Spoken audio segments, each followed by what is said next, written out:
ਵਾਹਿਗੁਰੂ ਸਾਹਿਬ ਜੀ।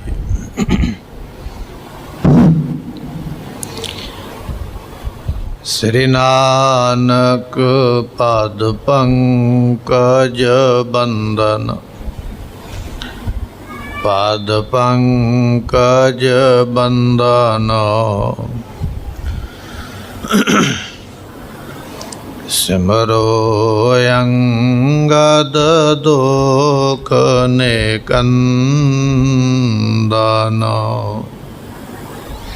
ਥੋੜੀ ਆਵਾਜ਼ ਵਧਾ ਦਿਓ। ਅਮਰਦਾਸ ਗੁਰ ਹਿਰਦੈ ਧਿਆਵੋ, ਹਿਰਦੈ ਧਿਆਵੋ।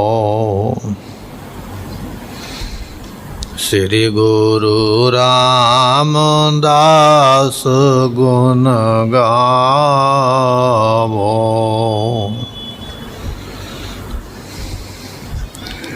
ਸ੍ਰੀ ਅਰਜਨ ਬਿਘਨਨ ਕੇ ਨਾਸਕ, ਬਿਘਨਨ ਕੇ ਨਾਸਕ। ਸ੍ਰੀ ਹਰਗੋਬਿੰਦ ਸੁਭ ਸਮਤ ਪ੍ਰਕਾਸ਼ਕ। ਸ੍ਰੀ ਹਰਿ ਰਾਇ ਨਮੋ ਕਾਰਜੋਰ। ਸ੍ਰੀ ਹਰਿ ਕ੍ਰਿਸ਼ਨ ਮਨਾਏ ਬਹੋਰੀ।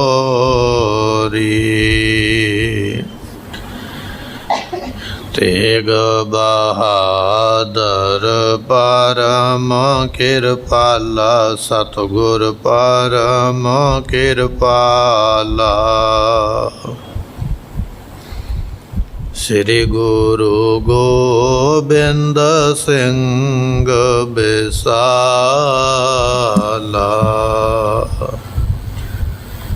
ਤਰੋਂ ਤਰਾ ਪਰ ਪੁਨ ਪੁਨ ਸੀਸਾ, ਪੁਨ ਪੁਨ ਸੀਸਾ। ਬੰਦੋਂ ਬਾਰ ਬਾਰ ਜਗਦੀਸਾ।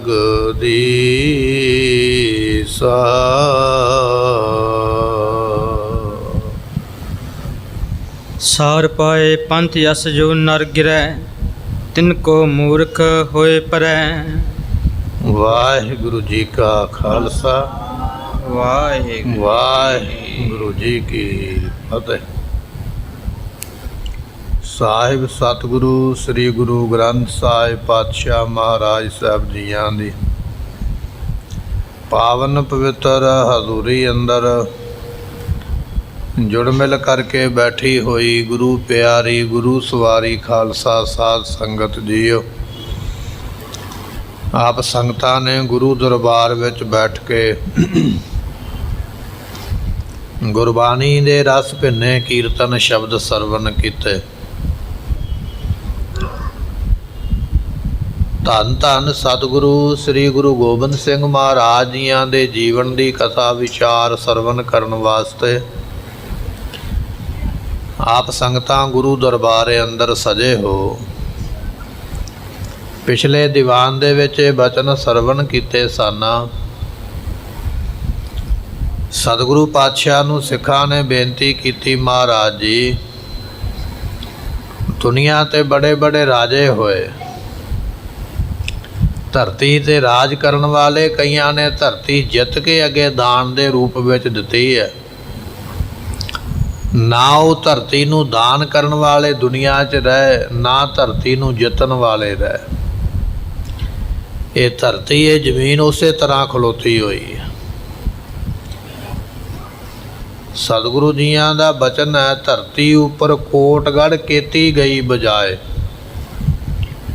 ਧਰਤੀ ਦੇ ਉੱਪਰ ਪਤਾ ਨਹੀਂ ਕਿੰਨਿਆਂ ਕੁ ਨੇ ਕਿਲੇ ਬਣਾਏ, ਕਿੰਨਿਆਂ ਕੁ ਨੇ ਆਪਣਾ ਹੁਕਮ ਚਲਾਇਆ, ਡੰਕੇ ਵਜਾ ਕੇ ਚਲੇ ਗਏ। ਜੋ ਅਸਮਾਨ ਨਾ ਮਾਵਈ ਤਿੰਨ ਨੱਕ ਨੱਥਾਂ ਪਾਏ। ਜਿਹੜੇ ਅਸਮਾਨ ਦੇ ਥੱਲੇ ਵੀ ਮਿਆਉਂਦੇ ਨਹੀਂ ਸਨ ਵੀ ਅਸਮਾਨ ਵੀ ਛੋਟਾ ਹੈ ਸਾਡੇ ਵਾਸਤੇ। ਸਮਾਂ ਪੈਣ ਤੇ ਉਹਨਾਂ ਦੇ ਨੱਕ ਵਿੱਚ ਵੀ ਨਕੇਲ ਪਾਈ ਪਰਮਾਤਮਾ ਨੇ। ਰੋ ਵਿਚਾਰ ਸਤਿਗੁਰੂ ਦੁਨੀਆ ਤੇ ਬੜੇ ਐਸੇ ਰਾਜੇ ਹੋਏ ਜਿਨ੍ਹਾਂ ਨੇ ਧਰਤੀ ਦਾ ਰਾਜ ਕੀਤਾ ਜਾਂ ਧਰਤੀ ਦਾਨ ਕੀਤੀ ਹੈ, ਪਰ ਉਹ ਦੁਨੀਆ ਤੇ ਰਹਿ ਨਹੀਂ। ਪਰ ਪਾਤਸ਼ਾਹ ਜਿਹੜਾ ਆਪ ਜੀ ਨੇ ਖਾਲਸੇ ਨੂੰ ਇਹ ਰਾਜ ਭਾਗ ਬਖਸ਼ਿਆ ਨਾ, ਇਹ ਬੜੀ ਵੱਡੀ ਦਾਤ ਦਿੱਤੀ ਹੈ, ਕਿਉਂਕਿ ਇਹ ਖਾਲਸਾ ਕਦੇ ਮੁੱਕਣ ਵਾਲਾ ਹੀ ਨਹੀਂ। ਇਹ ਜੋ ਤੁਸੀਂ ਖਾਲਸਾ ਪਰਮਾਤਮਾ ਦਾ ਪੁੱਤਰ ਪੈਦਾ ਕੀਤਾ ਹੈ, ਇਹ ਕਦੇ ਮੁੱਕਣ ਵਾਲਾ ਨਹੀਂ, ਸਦਾ ਰਹਿਣ ਵਾਲਾ ਹੈ। ਇਹ ਬਚਨ ਇਤਿਹਾਸ ਆਪਾਂ ਸਰਵਣ ਕੀਤੇ। ਦੁਨੀਆ ਤੇ ਬੜੇ ਬੜੇ ਪੈਗੰਬਰ ਹੋਏ ਨੇ ਜਿਨ੍ਹਾਂ ਨੇ ਆਪਣਾ ਆਪਣਾ ਪੰਥ ਚਲਾਇਆ, ਪਰ ਜਿਹੜਾ ਪੰਥ ਗੁਰੂ ਗੋਬਿੰਦ ਸਿੰਘ ਮਹਾਰਾਜ ਨੇ ਚਲਾਇਆ ਉਹੋ ਜਿਹਾ ਕੋਈ ਨਹੀਂ ਚਲਾ ਸਕਿਆ। ਕੱਲ੍ਹ ਆਪਾਂ ਕਈ ਸਾਖੀਆਂ ਤੇ ਕਈ ਇਤਿਹਾਸ ਦੇ ਬਚਨ ਸਰਵਣ ਕੀਤੇ। ਅੱਗੇ ਜਿਵੇਂ ਮਹਾਰਾਜ ਕਿਰਪਾ ਕਰਦੇ ਆਓ ਸਰਵਣ ਕਰੀਏ, ਮਿਲ ਕੇ ਆਖੀਏ ਸਤਨਾਮ ਸ੍ਰੀ ਵਾਹਿਗੁਰੂ ਸਾਹਿਬ ਜੀ। ਸਾਰ ਵਸਤ ਜਗ ਮੈਂ ਸਭ ਜੇਤੀ। ਸਤਿਗੁਰੂ ਪਾਤਸ਼ਾਹ ਕਹਿਣ ਲੱਗੇ ਇਹ ਜਿੰਨੀਆਂ ਵੀ ਜਗਤ ਵਿੱਚ ਵਸਤੂਆਂ ਨੇ, ਸਾਰ ਤੋਂ ਭਾਵ ਹੈ ਸ੍ਰੇਸ਼ਟ, ਜਿੰਨੀਆਂ ਵੀ ਚੰਗੀਆਂ ਚੰਗੀਆਂ ਵਸਤੂਆਂ ਦੁਨੀਆ ਵਿੱਚ ਹਨ, ਦਈ ਖਾਲਸੇ ਪ੍ਰਤਿਤੁਮ ਤੇਤੀ। ਸਤਿਗੁਰਾਂ ਨੇ ਉਹ ਸਾਰੀਆਂ ਹੀ ਵਸਤੂਆਂ ਖਾਲਸੇ ਨੂੰ ਦੇ ਦਿੱਤੀਆਂ। ਜਿੰਨੀਆਂ ਵਸਤੂਆਂ ਸੰਸਾਰ ਵਿੱਚ ਨੇ ਉਹ ਸਾਰੀਆਂ ਵਸਤੂਆਂ ਚੰਗੀਆਂ ਵਸਤੂਆਂ। ਜੇ ਅੰਮ੍ਰਿਤ ਹੈ, ਸਭ ਤੋਂ ਚੰਗਾ ਅੰਮ੍ਰਿਤ ਹੈ ਨਾ, ਉਹ ਵੀ ਖਾਲਸੇ ਨੂੰ ਦਿੱਤਾ। ਸਭ ਤੋਂ ਚੰਗੀ ਸ੍ਰੇਸ਼ਟ ਬਾਣੀ ਹੈ, ਉਹ ਵੀ ਖਾਲਸੇ ਨੂੰ ਦੇ ਦਿੱਤੀ ਹੈ। ਮਹਾਰਾਜ ਜਿੰਨੀਆਂ ਵੀ ਦੁਨੀਆ ਦੀਆਂ ਸਭ ਤੋਂ ਚੰਗੀਆਂ ਵਸਤੂਆਂ ਕਿਤੇੋਂ ਨਹੀਂ ਮਿਲਣ ਵਾਲੀਆਂ, ਉਹ ਸਾਰੀਆਂ ਤੁਸੀਂ ਆਪਣੇ ਖਾਲਸੇ ਨੂੰ ਦਿੱਤੀਆਂ ਹਨ। ਪਾਏ ਪੰਥ ਅਸ ਜੋ ਨਰ ਗਿਰੈ। ਮਹਾਰਾਜ ਕਹਿਣ ਲੱਗੇ, ਮਹਾਰਾਜ ਨੂੰ ਬੇਨਤੀ ਕਰਦੇ ਪਏ, ਕਹਿਣ ਲੱਗੇ ਸਤਿਗੁਰੂ ਆਏ ਪੰਥ ਅਸ ਜੋ ਨਰ ਗਿਰੈ। ਜਿਹੜੇ ਇਸ ਤਰ੍ਹਾਂ ਦਾ ਪੰਥ ਪਾ ਕੇ ਫਿਰ ਵੀ ਡਿੱਗ ਪੈਣ, ਮੰਨ ਲਓ ਵੀ ਗੁਰੂ ਦੇ ਸਿੰਘ ਸੱਜ ਜਾਣ ਜਾਂ ਗੁਰੂ ਦੇ ਸਿੱਖ ਬਣ ਜਾਣ, ਸਿੱਖ ਬਣਨ ਤੋਂ ਮਗਰੋਂ ਫਿਰ ਪਤਿਤ ਹੋ ਜਾਣ, ਜਿਹੜੇ ਇਸ ਤਰ੍ਹਾਂ ਦੇ ਦੁਨੀਆ ਵਿੱਚ ਹਨ, ਤਿਨ ਤੇ ਕੋ ਮੂਰਖ ਹੋਏ ਪਰੈ। ਉਹਨਾਂ ਤੋਂ ਵੱਡਾ ਦੁਨੀਆ ਵਿੱਚ ਮੂਰਖ ਕੋਈ ਨਹੀਂ ਗਿਣਿਆ ਜਾਏਗਾ। ਮੂਰਖ ਉਹ ਹੁੰਦਾ ਹੈ ਜਿਹੜਾ ਚੰਗੇ ਸੌਦੇ ਤੋਂ ਬਾਅਦ ਵਿੱਚ ਮਾੜਾ ਕਰ ਲਵੇ, ਨਫੇ ਤੋਂ ਜਿਹੜਾ ਘਾਟਾ ਖਾ ਲਵੇ। ਤੇ ਬਚਨ ਆ ਗਿਆ, ਬੇਨਤੀ ਕਰਦੇ ਪਏ ਮਹਾਰਾਜ ਆਪ ਜੀ ਨੇ ਐਸਾ ਉੱਤਮ ਖਾਲਸਾ ਪੰਥ ਪੈਦਾ ਕੀਤਾ, ਤੇ ਜਿਹੜਾ ਇੱਕ ਵਾਰੀ ਖਾਲਸਾ ਬਣ ਜਾਵੇ ਬਾਅਦ ਵਿੱਚ ਪਤਿਤ ਹੋ ਜਾਵੇ, ਡਿੱਗ ਪਵੇ ਜੀਵਨ ਤੋਂ 1 ਲੱਖ ਤੋਂ, ਤੇ ਫਿਰ ਮਹਾਰਾਜ ਉਹਦੇ ਵਰਗਾ ਮੂਰਖ ਕੋਈ ਨਹੀਂ ਦੁਨੀਆ ਵਿੱਚ, ਉਹ ਸਭ ਤੋਂ ਵੱਡਾ ਮੂਰਖ ਹੈ। ਸਿਖਰ ਸਮੇਰ ਚੜ੍ਹੇ ਜੋ ਜਾਏ। ਇੱਕ ਉਦਾਹਰਨ ਦਿੰਦੇ ਨੇ, ਕਹਿਣ ਲੱਗੇ ਮੰਨ ਲਓ ਕੋਈ ਬੰਦਾ ਮਿਹਨਤ ਕਰਕੇ ਜ਼ੋਰ ਲਾ ਕੇ ਪਹਾੜ ਦੀ ਚੋਟੀ ਤੇ ਚੜ੍ਹ ਜਾਵੇ। ਪਹਾੜ ਦੀ ਚੋਟੀ ਤੇ ਚੜ੍ਹਨਾ ਬੜਾ ਔਖਾ। ਆਪਾਂ ਜਾਂਦੇ ਨਾ ਹੇਮਕੁੰਟ ਸਾਹਿਬ ਨੂੰ ਦਰਸ਼ਨ ਕਰਨ ਵਾਸਤੇ, ਕੋਈ ਅਮਰਨਾਥ ਗੁਫਾ ਨੂੰ ਜਾਂਦਾ ਤੇ ਮਸਾਂ ਚੜ੍ਹੀਦਾ, ਜ਼ੋਰ ਲੱਗ ਜਾਂਦਾ, ਥੱਕ ਜਾਂਦਾ, ਤੌਬਾ ਹੋ ਜਾਂਦੀ ਹੈ, ਮਸਾਂ ਹੀ ਮੁਸ਼ੱਕਤ ਕਰਕੇ ਚੜ੍ਹੀਦਾ। ਕਹਿਣ ਲੱਗੇ ਮੰਨ ਲਓ ਕੋਈ ਵਿਅਕਤੀ ਜ਼ੋਰ ਲਾ ਕੇ ਮੁਸ਼ੱਕਤ ਕਰਕੇ ਪਹਾੜ ਦੀ ਚੋਟੀ ਤੇ ਇੱਕ ਵਾਰੀ ਚੜ੍ਹ ਜਾਣਾ ਕਰੇ, ਬਹੁਰ ਸਤਲ ਸੋਏ ਸਿਧਾਏ। ਤੇ ਜੇ ਉਹ ਬੰਦਾ ਚੋਟੀ ਤੇ ਚੜ੍ਹਨ ਤੋਂ ਮਗਰੋਂ ਫਿਰ ਆਖੇ ਵੀ ਮੈਂ ਖੱਡ ਵਿੱਚ ਹੀ ਡਿੱਗਣਾ, ਤੇ ਫਿਰ ਬੰਦੇ ਨੂੰ ਮੂਰਖ ਹੀ ਆਖਿਆ ਜਾਵੇਗਾ ਨਾ, ਵੀ ਪਹਿਲਾਂ ਤੂੰ ਇੰਨੀ ਮੁਸ਼ੱਕਤ ਕੀਤੀ ਹੈ, ਮਸਾਂ ਪਹਾੜ ਤੇ ਚੜ੍ਹਿਆ, ਹੁਣ ਜੇ ਚੜ੍ਹਿਆ ਤੇ ਇੱਥੇ ਬੈਠਾ ਰਹੋ। ਪਰ ਜੇ ਪਹਾੜੀ ਤੇ ਚੜ੍ਹਨ ਤੋਂ ਮਗਰੋਂ ਉਹ ਬੰਦਾ ਆਖੇ ਵੀ ਮੈਂ ਤੇ ਟੋਏ 'ਚ ਛਾਲ ਮਾਰਨੀ ਹੈ, ਥੱਲੇ ਡਿੱਗਣਾ, ਤੇ ਫਿਰ ਉਹਨੂੰ ਮੂਰਖ ਆਖਿਆ ਜਾਏਗਾ। ਜਿਹੜਾ ਖਾਲਸਾ ਪੰਥ ਵਿੱਚ ਭਰਤੀ ਹੋ ਗਿਆ, ਜਿਹੜਾ ਗੁਰੂ ਗੋਬਿੰਦ ਸਿੰਘ ਮਹਾਰਾਜ ਦਾ ਸਿੱਖ ਬਣ ਗਿਆ, ਬੜਾ ਔਖਾ ਰਸਤਾ ਹੈ ਜਿਹਨੂੰ ਚੜ੍ਹ ਕੇ ਤੇ ਪ੍ਰਾਪਤ ਕਰ ਲਿਆ। ਪਰ ਜੇ ਸਿੱਖ ਬਣਨ ਤੋਂ ਮਗਰੋਂ ਕੋਈ ਬੰਦਾ ਆਖੇ ਵੀ ਨਹੀਂ ਮੈਂ ਤੇ ਉਹ ਪਹਿਲਾਂ ਵਾਲਾ ਹੀ ਠੀਕ ਆ, ਮੈਨੂੰ ਸ਼ੇਰ ਬਣਨਾ ਚੰਗਾ ਨਹੀਂ ਲੱਗਦਾ, ਮੈਂ ਗਧਾ ਹੀ ਠੀਕ ਆ, ਤੇ ਫਿਰ ਉਹ ਤੇ ਟੋਏ ਵਿੱਚ ਛਾਲ ਮਾਰਨ ਵਾਲੀ ਗੱਲ ਹੈ ਨਾ, ਫਿਰ ਉਸ ਨੂੰ ਮੂਰਖ ਆਖਿਆ ਜਾਂਦਾ ਹੈ। ਰਹਿਤ ਬਤਾਈ ਤੇ ਆਗੇ ਜੋਏ। ਮਹਾਰਾਜ ਜੀਆਂ ਨੇ ਜਿਹੜੀ ਰਹਿਤ ਦੱਸੀ ਹੈ ਨਾ ਗੁਰਮੁਖੋ, ਆਪਾਂ ਪਿਛਲੇ ਦੀਵਾਨਾਂ ਵਿੱਚ ਰਹਿਤਨਾਮੇ ਸਰਵਣ ਕੀਤੇ ਨੇ, ਤਨਖਾਹਨਾਮੇ ਵੀ ਸਰਵਣ ਕੀਤੇ। ਉਹਦੇ ਵਿੱਚ ਮਹਾਰਾਜ ਨੇ ਮਰਿਆਦਾ ਦੱਸੀ ਹੈ, ਕਿਵੇਂ ਨਿਤਨੇਮ ਕਰਨਾ, ਕਿਵੇਂ ਵਜਰ ਕੁਰੈਤਾਂ ਤੋਂ ਬਚਣਾ, ਕਿਹਨਾਂ ਨਾਲ ਮੇਲ ਨਹੀਂ ਕਰਨਾ, ਕਿਹਨਾਂ ਦਾ ਵਸਾ ਨਹੀਂ ਕਰਨਾ, ਇਹ ਮਹਾਰਾਜ ਨੇ ਦੱਸਿਆ। ਪਰ ਗੁਰੂ ਦੀ ਦੱਸੀ ਹੋਈ ਮਰਿਆਦਾ ਸੁਣ ਕੇ ਜਿਹੜਾ ਛੱਡ ਦੇਵੇ, ਸੁਣ ਤੇ ਲਈ ਹੈ ਜਾਂ ਕੁਝ ਸਮਾਂ ਰੱਖ ਵੀ ਲਈ ਹੈ। ਕਈ ਵਾਰੀ ਕੀ ਹੁੰਦਾ ਵੀ ਆਪਾਂ ਅੰਮ੍ਰਿਤ ਛਕ ਵੀ ਲੈਂਦੇ ਹਾਂ, 2-4 ਮਹੀਨੇ 6 ਮਹੀਨੇ ਸਾਲ, ਉਦੋਂ ਮਗਰੋਂ ਫਿਰ ਉੱਥੇ ਹੀ ਆ ਗਿਆ।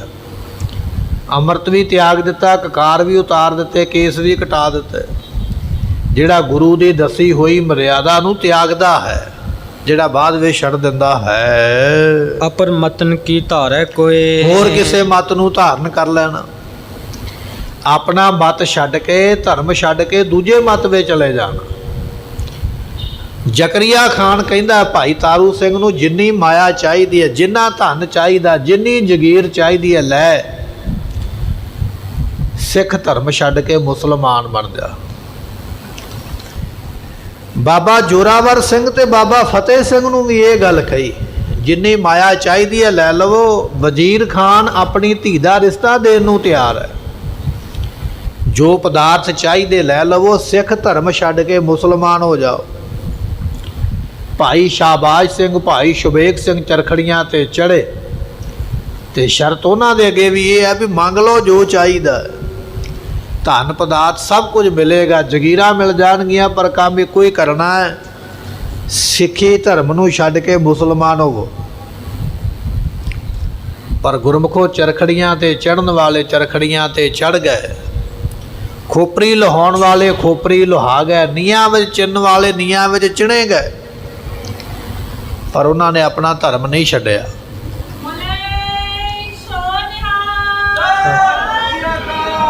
ਸਿੱਖੀ ਨੂੰ ਕੇਸਾਂ ਸਵਾਸਾਂ ਨਾਲ ਨਿਭਾਇਆ। ਅੱਜ ਸਾਡੀ ਕੀ ਹਾਲਤ ਹੈ? ਦੂਜੇ ਮਤ ਦੇ ਲੋਕ, ਮੰਨ ਲਓ ਈਸਾਈ ਨੇ, ਪੰਜਾਬ ਦੇ ਵਿੱਚ ਬੜਾ ਪ੍ਰਕੋਪ ਚੱਲਦਾ ਪਿਆ। ਕਈ ਪਿੰਡ ਹੀ ਉਹਨਾਂ ਨੇ ਆਪਣੇ ਵੱਲੇ ਕਰ ਲਏ। ਤੁਹਾਨੂੰ ਪੜ੍ਹਾਈ ਫ੍ਰੀ ਕਰਾ ਦਿਆਂਗੇ, ਇਲਾਜ ਕਰਵਾ ਦਿਆਂਗੇ, ਘਰ ਬਣਾ ਦਿਆਂਗੇ। ਉਸ ਵੇਲੇ ਛੱਡਿਆ ਧਰਮ ਤੇ ਧਰਮ ਅਪਣਾ ਲਿਆ। ਸਾਨੂੰ ਤੇ ਕੁਝ ਵੀ ਨਹੀਂ ਮਿਲਿਆ, 4 ਛਿੱਲੜ ਮਿਲੇ ਤੇ ਧਰਮ ਛੱਡ ਦਿੱਤਾ। ਉਹਨਾਂ ਸਿੱਖਾਂ ਦੀ ਕੁਰਬਾਨੀ ਯਾਦ ਕਰੀਏ ਜਿਨ੍ਹਾਂ ਨੂੰ ਜਗੀਰਾਂ ਮਿਲਦੀਆਂ ਪਈਆਂ, ਧਨ ਮਿਲਦਾ ਪਿਆ, ਸੋਨਾ ਚਾਂਦੀ ਮਿਲਦਾ ਪਿਆ। ਸਮੇਂ ਦੇ ਹੁਕਮਰਾਨ ਜਿਹੜੇ ਸਨ, ਉਹਨਾਂ ਦੀਆਂ ਲੜਕੀਆਂ ਦੇ ਰਿਸ਼ਤੇ ਮਿਲਦੇ ਪਏ, ਫਿਰ ਵੀ ਉਹਨਾਂ ਨੇ ਆਖਿਆ ਨਹੀਂ, ਸਾਨੂੰ ਸਾਡਾ ਧਰਮ ਪਿਆਰਾ ਹੈ। ਜਾਨ ਦੀ ਪਰਵਾਹ ਨਹੀਂ ਕੀਤੀ, ਧਨ ਦਾ ਲਾਲਚ ਨਹੀਂ ਕੀਤਾ, ਕੁਰਬਾਨੀ ਕਰ ਗਏ। ਅੱਜ ਅਸੀਂ ਨਿੱਕੇ ਜਿਹੇ ਕੰਮ ਬਦਲੇ। ਕਬੀਰ ਦੀਨ ਗਵਾਇਆ ਦੁਨੀ ਸਿਓ,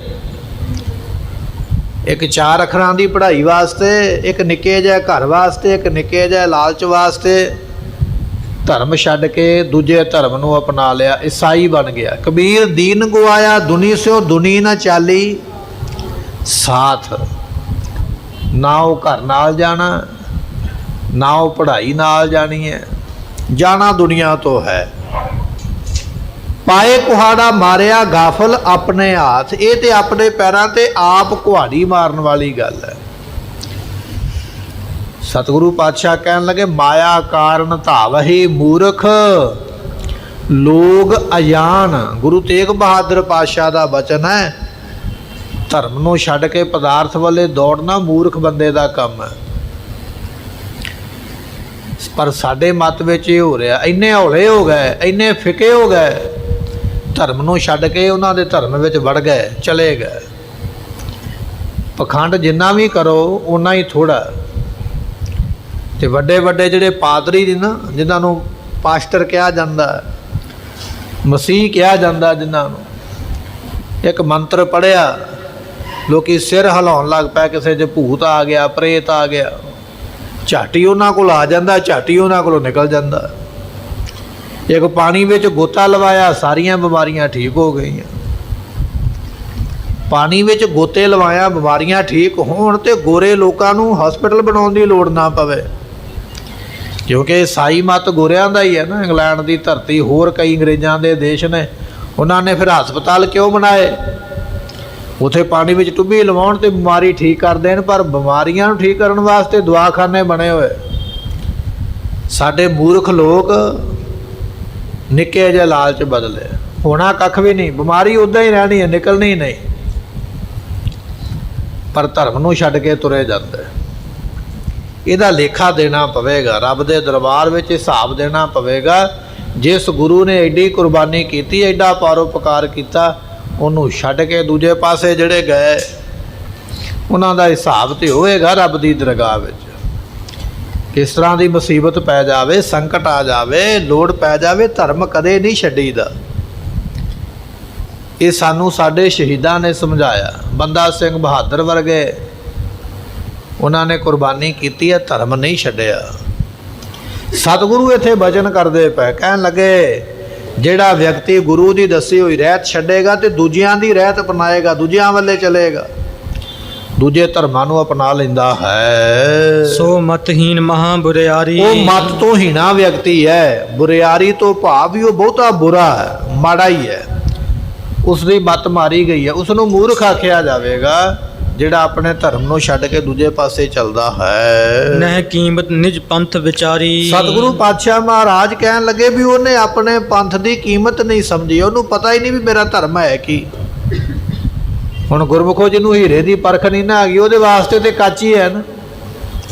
ਆਪਾਂ ਇਤਿਹਾਸ ਵਿੱਚ ਬਚਨ ਸਰਵਣ ਕਰਦੇ ਹਾਂ ਵੀ ਸਾਲਸ ਰਾਏ ਜੌਹਰੀ ਤੋਂ ਬਿਨਾਂ ਭਾਈ ਮਰਦਾਨਾ ਦੇ ਲਾਲ ਨੂੰ ਕਿਸੇ ਨੇ ਨਹੀਂ ਪਛਾਣਿਆ। ਲਾਲ ਲੈ ਕੇ ਤੁਰ ਪਿਆ ਬਾਜ਼ਾਰ ਵਿੱਚ ਵੇਚਣ ਵਾਸਤੇ। ਸਾਰੇ ਆਖਦੇ ਕੱਚ ਦਾ ਟੁਕੜਾ ਚੁੱਕੀ ਫਿਰਦਾ, ਇਹਦਾ ਕੁਝ ਨਹੀਂ ਮਿਲਣਾ। ਪਰ ਜਦੋਂ ਕੱਚ ਦਾ ਟੁਕੜਾ ਸਾਲਸ ਰਾਏ ਜੌਹਰੀ ਕੋਲ ਗਿਆ, ਉਹਨੇ ਆਖਿਆ ਇਹਦੀ ਤੇ ਕੀਮਤ ਕੋਈ ਦੇ ਹੀ ਨਹੀਂ ਸਕਦਾ। ਹੁਣ ਪਰਖ ਦੀ ਗੱਲ ਹੈ ਨਾ, ਜਿਹਨੂੰ ਆਪਣੇ ਧਰਮ ਦੀ ਪਰਖ ਹੀ ਹੈ ਨਹੀਂ ਗੀ, ਉਹਦੇ ਵਾਸਤੇ ਤੇ ਕੱਚ ਹੀ ਹੈ, ਕੁਝ ਵੀ ਨਹੀਂ। ਪਰ ਜਿਹਨੂੰ ਪਰਖ ਹੈ ਉਹ ਜਾਣਦਾ ਵੀ ਇਹਦੇ ਵਰਗਾ ਧਰਮ ਕੋਈ ਨਹੀਂ। ਇਹ ਦੂਜੀਆਂ ਮਤਾਂ ਦੇ ਲੋਕ ਕਹਿੰਦੇ ਨੇ, ਦੂਜੇ ਮਤ ਮੰਨਦੇ ਨੇ ਵੀ ਸਿੱਖ ਧਰਮ ਵਰਗੀ ਕੁਰਬਾਨੀ ਕਿਸੇ ਕੋਲ ਨਹੀਂ ਹੈ, ਐਸੀ ਗੁਰਬਾਣੀ, ਐਸੇ ਆਨੰਦ ਕਿਸੇ ਕੋਲ ਨਹੀਂ। ਪਰ ਸਾਡੇ ਧਰਮ ਦੇ ਵਿੱਚ ਪੈਦਾ ਹੋ ਕੇ ਜਿਹਨੂੰ ਪਤਾ ਹੀ ਨਹੀਂ, ਸਮਝ ਹੀ ਨਹੀਂ, ਅਣਜਾਣ ਹੈ, ਉਹਦੇ ਵਾਸਤੇ ਧਰਮ ਕੁਝ ਵੀ ਨਹੀਂ। ਜਿਹੜੇ ਮਤ ਤੋਂ ਕੱਚੇ ਹੀਣੇ ਨੇ ਉਹ ਧਰਮ ਦੀ ਸੋਝੀ ਨਹੀਂ ਰੱਖਦੇ ਹਨ। ਪੰਥ ਖਾਲਸੇ ਨਿੰਦਿਆ ਕਰੇ। ਉਹ ਫਿਰ ਖਾਲਸਾ ਪੰਥ ਦੀ ਨਿੰਦਿਆ ਕਰਦਾ, ਸਿੱਖ ਦੀ ਨਿੰਦਿਆ ਕਰਦਾ, ਗੁਰੂ ਦੇ ਬਣਾਈ ਮਰਿਆਦਾ ਦੀ ਨਿੰਦਿਆ ਕਰਦਾ, ਗੁਰੂ ਦੀ ਨਿੰਦਿਆ ਕਰਦਾ, ਗੁਰਬਾਣੀ ਦੀ ਨਿੰਦਿਆ ਕਰਦਾ। ਹਰ ਵੇਲੇ ਕਿੰਤੂ ਪਰੰਤੂ, ਹਰ ਵੇਲੇ ਸ਼ੰਕਾ ਉਹਦੇ ਮਨ ਵਿੱਚ ਬਣਿਆ ਰਹਿੰਦਾ ਹੈ। ਪਰ ਜਿਹੜਾ ਗੁਰੂ ਦੀ ਨਿੰਦਿਆ ਕਰੇਗਾ ਔਰ ਗੁਰੂ ਦੇ ਚਲਾਏ ਪੰਥ ਦੀ ਨਿੰਦਿਆ ਕਰਦਾ ਹੈ, ਸੋ ਪਾਪੀ ਨਰ ਦੋਜਕ ਪਰੈ। ਕਹਿਣ ਲੱਗੇ ਵੀ ਉਹ ਪਾਪੀ ਬੰਦਾ ਦੋਜਕ ਵਿੱਚ ਪਵੇਗਾ, ਨਰਕਾਂ ਵਿੱਚ ਪਵੇਗਾ। ਜਿਹੜਾ ਗੁਰੂ ਦੇ ਚਲਾਏ ਹੋਏ ਪੰਥ ਦੀ ਨਿੰਦਿਆ ਕਰੇਗਾ ਨਾ, ਕਿਉਂਕਿ ਮਹਾਰਾਜ ਨੇ ਆਖਿਆ ਕਿ ਇਹ ਜਿਹੜਾ ਖਾਲਸਾ ਅਕਾਲ ਪੁਰਖ ਦੀ ਫੌਜ ਹੈ। ਇਹ ਖਾਲਸਾ ਪ੍ਰਗਟ ਹੋਇਆ ਪਰਮਾਤਮਾ ਦੀ ਮੌਜ ਨਾਲ। ਹੁਣ ਜਿਹੜੀ ਚੀਜ਼ ਪਰਮਾਤਮਾ ਨੇ ਪੈਦਾ ਕੀਤੀ ਹੈ, ਜੇ ਕੋਈ ਉਹਦੀ ਨਿੰਦਿਆ ਕਰੇਗਾ ਤੇ ਸਿੱਧੇ ਹੀ ਸਾਦੀ ਪਰਮਾਤਮਾ ਦੀ ਨਿੰਦਿਆ ਹੈ, ਉਹਦੇ ਕੰਮ ਨੂੰ ਮਾੜਾ ਕਹਿਣਾ ਹੈ। ਪਰਮਾਤਮਾ ਕੋਈ ਕੰਮ ਕਰੇ, ਆਪਾਂ ਆਖੀਏ ਵੀ ਇਹ ਕੰਮ ਠੀਕ ਨਹੀਂ ਕੀਤਾ, ਤੇ ਇਹਦਾ ਮਤਲਬ ਇਹ ਆ ਵੀ ਉਹ ਪਰਮਾਤਮਾ ਅਣਜਾਣ ਹੈ, ਉਹਦੇ ਕੋਲੋਂ ਕੰਮ ਸਹੀ ਨਹੀਂ ਹੋਇਆ, ਮੈਂ ਸਹੀ ਕਰ ਸਕਦਾ। ਆਪਣੇ ਆਪ ਨੂੰ ਸਿਆਣਾ ਤੇ ਪਰਮਾਤਮਾ ਨੂੰ ਅਣਜਾਣ ਸਮਝਿਆ। ਸਤਿਗੁਰੂ ਕਹਿਣ ਲੱਗੇ ਪੰਥ ਜਿਹੜਾ ਹੈ ਇਹ ਪਰਮਾਤਮਾ ਦਾ ਹੈ, ਪਰ ਜਿਹੜਾ ਪੰਥ ਦੀ ਨਿੰਦਿਆ ਕਰੇਗਾ ਉਹ ਪਰਮਾਤਮਾ ਦੀ ਨਿੰਦਿਆ ਕਰਦਾ ਹੈ। ਲੋਕ ਪਰਲੋਕ ਵਸਤ ਜੋ ਸਾਰ। ਉਹਦੀਆਂ ਲੋਕ ਤੇ ਪਰਲੋਕ ਦੀਆਂ ਜਿੰਨੀਆਂ ਵੀ ਵਸਤੂਆਂ ਨੇ, ਇਸ ਲੋਕ ਵਿੱਚ ਜੋ ਵੀ ਉਹਨੂੰ ਧਨ ਜਾਂ ਸੁੱਖ ਮਿਲਣਾ ਹੈ ਜਾਂ ਮਿਲਿਆ ਹੈ, ਜਾਂ ਪਰਲੋਕ ਦੇ ਵਿੱਚ ਜਿਹੜੇ ਸੁੱਖ ਤੇ ਪਦਾਰਥ ਮਿਲਣੇ ਹਨ, ਜਿਸ ਮੈਂ ਇਹ ਸਭ ਅੰਗੀਕਾਰ। ਕਹਿਣ ਲੱਗੇ ਇਹ ਸਾਰੇ ਪਦਾਰਥ ਜਿਹੜੇ ਮਿਲੇ ਹੋਏ ਨੇ, ਜਦੋਂ ਨਿੰਦਿਆ ਕੀਤੀ ਨਾ ਗੁਰਮੁਖੋ, ਨਿੰਦਿਆ ਕਰਨ ਦੇ ਨਾਲ ਸਾਰੇ ਪਦਾਰਥ ਲੋਕ ਤੇ ਪਰਲੋਕ ਦੀਆਂ ਸਾਰੀਆਂ ਵਸਤੂਆਂ ਨਾਸ ਹੋ ਜਾਣਗੀਆਂ। ਜਿਹੜਾ ਖਾਲਸੇ ਦੀ ਨਿੰਦਿਆ ਨੂੰ ਕਰਦਾ ਹੈ। ਬਿਨ ਦੁਖਨ ਮੈਂ ਮੰਡਲ ਭੂਖਨ। ਕਹਿਣ ਲੱਗੇ ਗੁਰਮੁਖੋ ਇੱਕ ਉਦਾਹਰਨ ਹੈ, ਦੁਖਣਾ ਤੋਂ ਬਿਨਾ ਧਰਤੀ ਮੰਡਲ ਦਾ ਭੂਸ਼ਣ ਰੂਪ ਪੰਥ ਹੈ। ਹੋਰ ਮਤ ਸੋ ਹਨ ਸੂਰਜ ਅੱਗੇ ਤਾਰਿਆ ਵਤ ਹੈ। ਕਹਿਣ ਲੱਗੇ ਇਸ ਧਰਤੀ ਦਾ ਗਹਿਣਾ ਜਿਹੜਾ ਨਾ ਉਹ ਖਾਲਸਾ ਪੰਥ ਹੈ।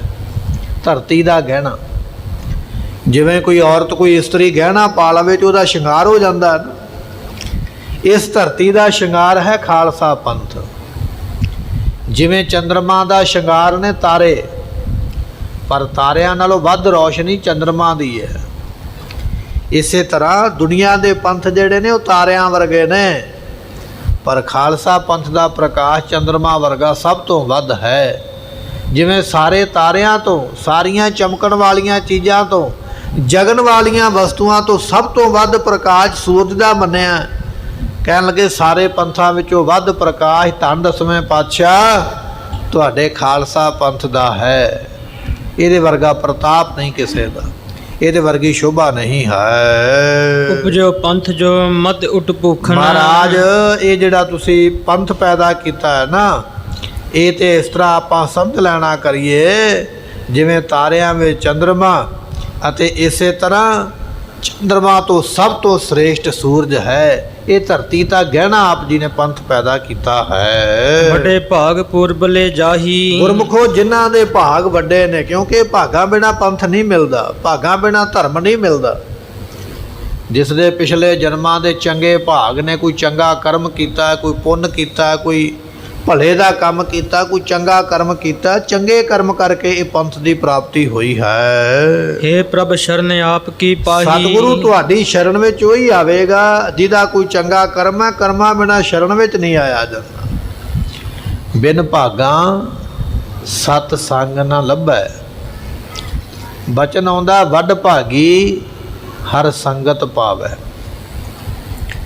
ਭਾਗਾਂ ਬਿਨਾਂ ਸੰਗਤ ਨਹੀਂ, ਭਾਗਾਂ ਬਿਨਾਂ ਪ੍ਰਾਪਤੀ ਨਹੀਂ ਹੈ। ਜੇ ਵੱਡੇ ਭਾਗ ਹੋਣ ਤਾਂ ਗੁਰੂ ਦੀ ਸੰਗਤ ਦੀ ਪ੍ਰਾਪਤੀ ਹੁੰਦੀ ਹੈ। ਜੋ ਪਾਮਰ ਨਿਰਭਾਗ ਮਹਾਨੇ। ਜਿਹੜੇ ਦੁਨੀਆ ਵਿੱਚ ਪਾਮਰ ਨੀਚ ਨੇ, ਦੁਸ਼ਟ ਨੇ, ਜਿਨ੍ਹਾਂ ਦੇ ਭਾਗ ਮਾੜੇ, ਕਰਮੀ ਗੁਰਮੁਖੋ ਜੀ ਦਾ ਮਾੜਾ ਹੋਵੇ, ਜਿਹੜੇ ਦੁਨੀਆ ਵਿੱਚ ਮਾੜੇ ਭਾਗਾਂ ਕਰਮਾਂ ਵਾਲੇ ਲੋਕ ਹਨ, ਸੋ ਤੁਮ ਕੋ ਨਹਿ ਸਕੈ ਪਛਾਨੇ। ਸਤਿਗੁਰੂ ਉਹ ਲੋਕ ਤੁਹਾਨੂੰ ਪਛਾਣ ਨਹੀਂ ਸਕਦੇ। ਗੱਲ ਵੀ ਠੀਕ ਹੈ।